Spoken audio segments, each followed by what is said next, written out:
DeFazio recognized for opening statement.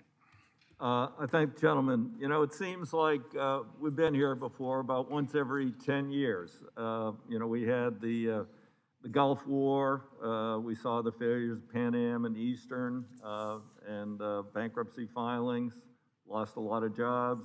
9/11, terror attacks, we had bankruptcies of numerous airlines and a loss of a lot of jobs, and a lot of people lost their pensions and everything else. But this time is a little different.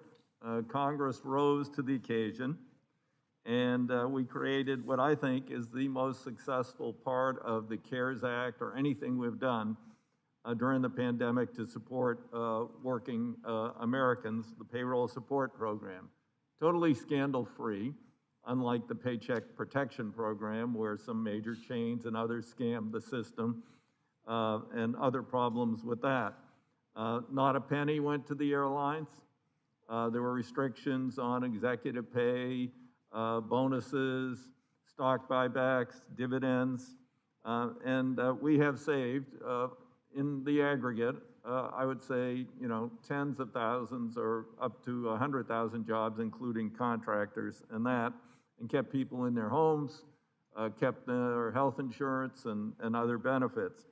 To be ready for the return of the aviation industry, which is beginning to look better and better. Last April, there were 3 million passenger boardings in the month. November, we were up to almost 30 million.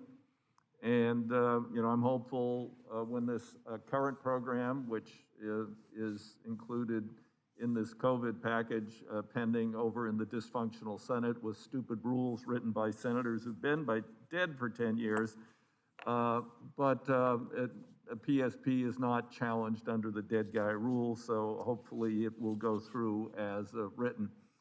And I'm hoping by September 30th we are not going to need another extension. There's ongoing concerns. We do not have comprehensive long-term plans in place. There was first proposed back by GAO to the Obama administration to come up with comprehensive plans for modes of transportation. They didn't. 4 years, the Trump administration didn't. I numerous times asked the FAA administrator to impose a mask mandate, and he refused, saying, he couldn't do that.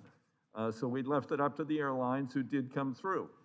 But it's one thing to have the airline say, this is our rule, and it's another thing to have the announcement at the beginning, which are getting better. The first, these need to be emphatic, particularly the jerks who get on and suck on a lollipop or sip a bottle of water for 6 hours. They need to hear that you can remove your mask briefly, for food or drink or to take a medication. They need to hear about the fines that will be imposed if they don't follow the mask rule. They need to hear about being banned from flights by the airlines, which a number of the airlines took their own initiative to do. But we have to be emphatic. And the chair and I introduced a comprehensive bill last time, Healthy Flights Act of 2020. We will be informed by this hearing on potential changes to that legislation, and I still think we need to put those strictures in place because the FAA doesn't seem to take much initiative. And I've also been working with Chair Thompson to get TSA to strictly enforce the mask rule at the checkpoint. That's the best place, much better than getting to the gate and having the gate agents having to deal with unruly people. They still haven't gone as far as I want, which is to have posters that show people what they can and can't wear. We have to inform people that a lot of things people are using routinely are not allowed on airplanes. You can't have just a gaiter, a single layer, or you can't have a kerchief, and you have to actually cover your nose and mouth, which a lot of people don't seem quite to get.